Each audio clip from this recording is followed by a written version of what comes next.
आज मैं एक नई सीरीज शुरू करने जा रही हूँ जिसमें हम रा, अनुनाकीस, लूसीफर और किस तरह से हम इस धरती पर फंसे हुए हैं, इस मैट्रिक्स से बाहर कैसे निकलना है, इस विषय पर चर्चा की जाएगी। इन विषयों पर आपके जो भी सवाल हो आप नीचे कमेंट बॉक्स में पूछ सकते हैं। हमारे सहयोगी अमन गुप्ता जी, जिन्हें इन विषयों में गहरी समझ है, उनके द्वारा आपके सभी प्रश्नों के उत्तर दिए जाएंगे और हम इन विधियों से जीवन के इन गूढ़ रहस्यों को सुलझाने की, समझने की कोशिश करेंगे। आपके द्वारा पूछे गए सवालों के माध्यम से ही ये सीरीज आगे बढ़ेगी। रॉबर्ट ग्रीन की एक पुस्तक है जिसमें उन्होंने 48 नियमों का जिक्र किया है। यही नियम अनुनाकिस के काम करने का एक तरीका भी है। जैसा कि उनका पहला नियम है कि कभी भी अपने मालिक से आगे न निकले। उनका दूसरा नियम है कि कभी भी अपने दोस्तों पर बहुत ज़्यादा विश्वास ना करें। दुश्मनों का इस्तेमाल करना सीखें। अपनी इंटेंशंस को, अपने इरादों को, अपने प्लान को छुपा कर रखें। कम बोलें। ये जो 48 नियम है और उनमें से जिन 4 नियमों का जिक्र किया गया है, ये नकारात्मक नियमों की श्रेणी में आते हैं। इनका इस्तेमाल दूसरों को अपने कंट्रोल में करने के लिए, अपनी शक्ति का उनके ऊपर प्रदर्शन करने के लिए, इसलिए उनका इस्तेमाल किया जाता है। और ये तो हम जानते ही हैं कि जो भी लोग आप पर कंट्रोल करना चाह रहे हैं, आपकी जो फ्री विल है उसका गला घोटना चाह रहे हैं, वो किसी भी हालत में पॉजिटिव तो हो नहीं सकते। लेकिन अगर ये जो नकारात्मक लोगों द्वारा इस्तेमाल किए जाने वाला जो नियम है, इसको हम संतुलित तरीके से समझ लें तो इसका प्रयोग हम अपने लिए फायदे में पॉजिटिव तरीके से कर सकते हैं। यहाँ हमारा मकसद दूसरों पर नियंत्रण करना, उनकी फ्री विल को ख़त्म कर देना ये नहीं है। अपने आप को सेव करना, क्रिएटर के साथ कनेक्ट होना, ये है। जैसे कि उनका पहला नियम था कि अपने गुरु से कभी आगे ना निकले।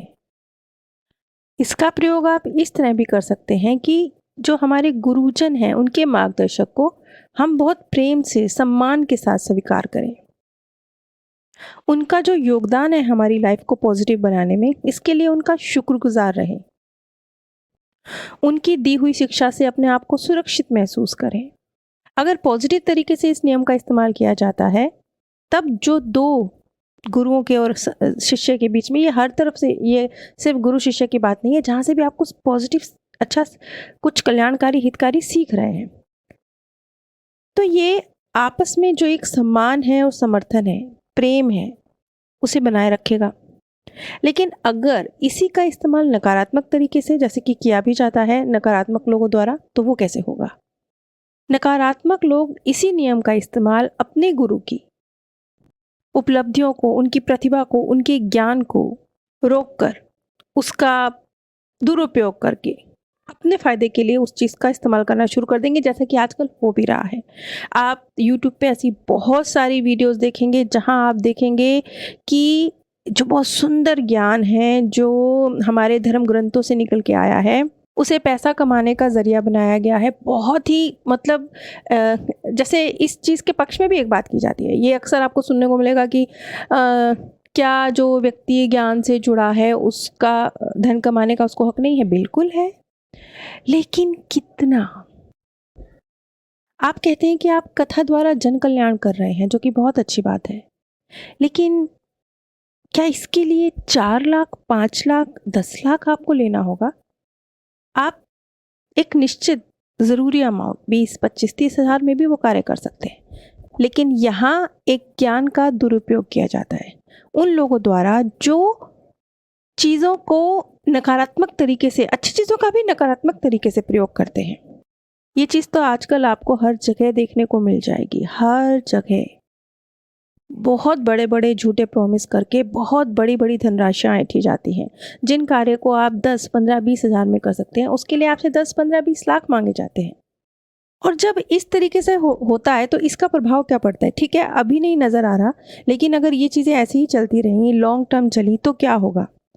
तो जो सत्य ज्ञान है उसके लिए भी लोगों के मन में एक धोखे वाला भाव क्रिएट होने लगेगा कि ये व्यक्ति, मतलब ये ज्ञान ही झूठा है, ये धोखा है, ये क्रिएट होने लगेगा। विश्वास कम होना शुरू हो जाएगा, एक आक्रोश पैदा होना शुरू हो जाएगा, लोगों के बीच में संघर्ष शुरू हो जाएगा। लेकिन इसी चीज़ का प्रयोग हम संतुलित तरीके से भी कर सकते हैं। जिस व्यक्ति ने कार्य किया है उसके लिए उसका धन्यवाद दें, अपनी क्षमताओं को पहचानें, अपने गुरुजन का सम्मान करें, उनका सही मूल्य, जो भी आपके कार्य का सही मूल्य है, उस योगदान पर कार्य करें।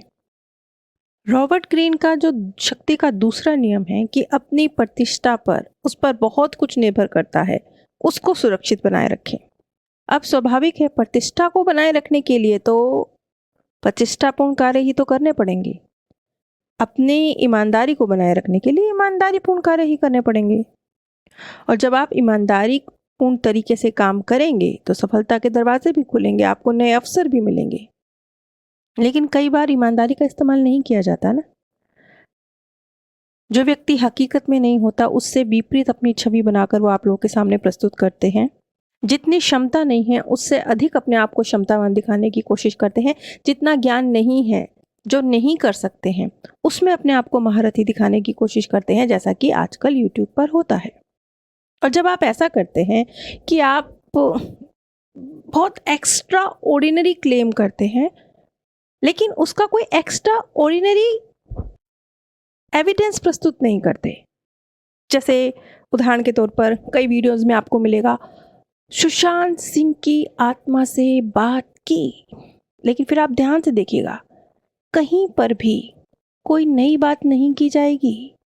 पिछले 4-5 सालों से जो बातें की गई हैं वही रिपीट की जाएंगी।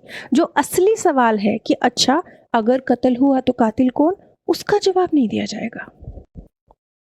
उसका जवाब देना तो बहुत दूर की बात है, कोई ये सवाल पूछ ना ले, इसलिए कमेंट बॉक्स भी बंद कर दिया जाएगा कि कोई कमेंट भी ना करे। अब ये क्या है? ये है एक्स्ट्रा ऑर्डिनरी क्लेम करना, लेकिन जब एविडेंस देने की बारी आती है तब गायब हो जाना। ऐसा करने से होता क्या है? ऐसा करने से आपको टेम्परेरी बहुत फ़ायदा होता है, बहुत बहुत फ़ायदा होता है, क्योंकि हम सब ऐसे ही हैं, पूरी दुनिया ऐसे ही है, सबको बिना कुछ किए ही सब कुछ चाहिए। मैं एक वीडियो देख रही थी, उसमें बताया जा रहा था कि अगर पति पत्नी के रिश्ते नहीं बनते हैं तो एक शहद का डिब्बा लें, उसमें पति पत्नी की फ़ोटो डाल दें, फिर उसको इस धागे से बांध दें, इस दिशा में रख दें, तो पति पत्नी के रिश्ते अच्छे हो जाएंगे। अगर पति पत्नी के रिश्ते अच्छे नहीं हैं, कहीं कुछ दिलों में जहर है, दिमाग में कुछ गंदगी है, उसे क्लियर करने की ज़रूरत नहीं है। इतनी मेहनत कौन करेगा? अपने ऊपर काम कौन करेगा? ये शॉर्टकट है ना, क्योंकि हम सभी को ये शॉर्टकट अच्छे लगते हैं, इसलिए इस तरह के लोगों के काम चलते हैं। और ये उन लोगों को बहुत फ़ायदा भी पहुंचाता है, लेकिन वो फ़ायदा लॉन्ग टर्म नहीं होता। लॉन्ग टर्म क्योंकि जो व्यक्ति एक वक्त के बाद तो आप झूठ को पहचान ही जाएंगे ना।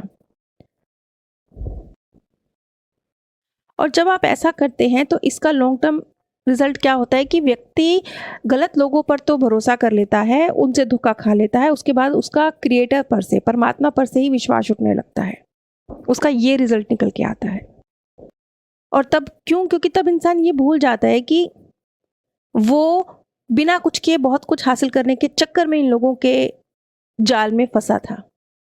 इसलिए उसे अपने लालच पर, जो बिना कुछ किए सब कुछ हासिल कर लेने का लालच है, उस पर काम करने की ज़रूरत है, और पहचान करने की कौन सही है कौन गलत है ज़रूरत है।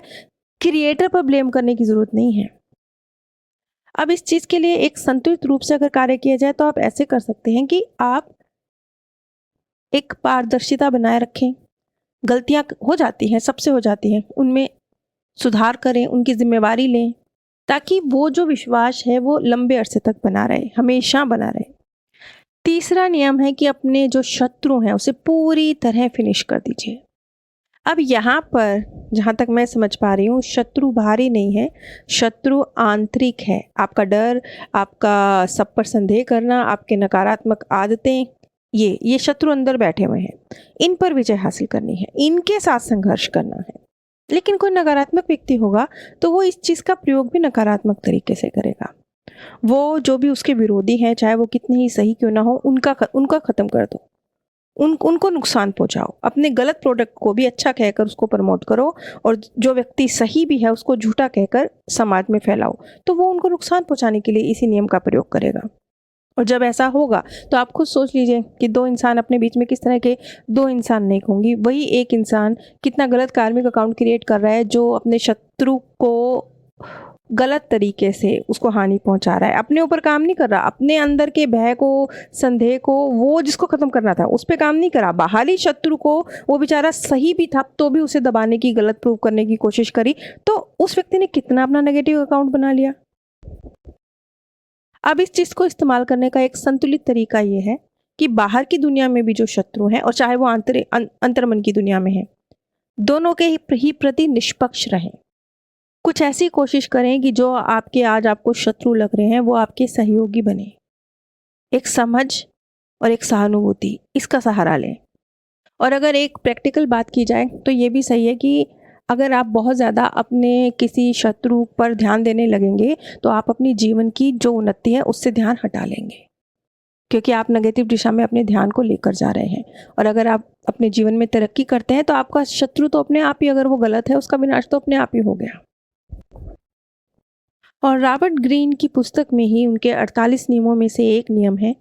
उनका चौथा नियम है कि आप सोचें कि आप किसके साथ व्यवहार कर रहे हैं और गलत व्यक्ति को नाराज मत कीजिए। अब इसके लिए तो आपको व्यक्ति को देखने का नज़रिया बदलना पड़ेगा, थोड़ी सी ह्यूमन साइकोलॉजी को समझना पड़ेगा और उसके अंतर्मन पे झांकना पड़ेगा। इसके लिए आसान तरीका, मेरे विचार से तो आसान तरीका यह है कि आप किस परिस्थिति में क्या फील कर सकते हैं, बिल्कुल सेम हर एंगल से अपने आप को उसी परिस्थिति में रख के सोचें, तो सामने वाले को समझना आपके लिए आसान हो जाएगा। और साथ ही साथ इस चीज़ को भी समझें कि सबकी परिस्थितियाँ, सबकी परवरिश, सबका वातावरण, सबका माहौल, सबको जो सुविधाएं मिली हैं या नहीं मिली हैं, वो सब अलग अलग हैं। इसलिए जो चीज़ आपके लिए करना ईजी हो सकती है, हो सकता है सामने वाले के लिए ईजी ना हो। इसलिए इस चीज़ को भी ध्यान में रखते हुए सामने वाले की मन की स्थिति को समझें। जब आप ऐसा करेंगे तो ऑटोमेटिकली आप सामने वाले व्यक्ति को समझने में सक्षम हो जाएंगे। लेकिन जो नकारात्मक प्रवृत्ति के लोग हैं वो क्या करते हैं, वो दूसरों की कमजोरियों का फायदा उठाना, उनकी कमजोरियां उन्हीं के खिलाफ इस्तेमाल करना। और जब एक व्यक्ति इस तरीके से करता है तो एक अविश्वास क्रिएट होता है जो दो लोगों के बीच में, वो जो दुश्मनी है वो बढ़ जाती है। अब इसको प्रयोग करने का एक सही तरीका, संतुलित तरीका क्या है?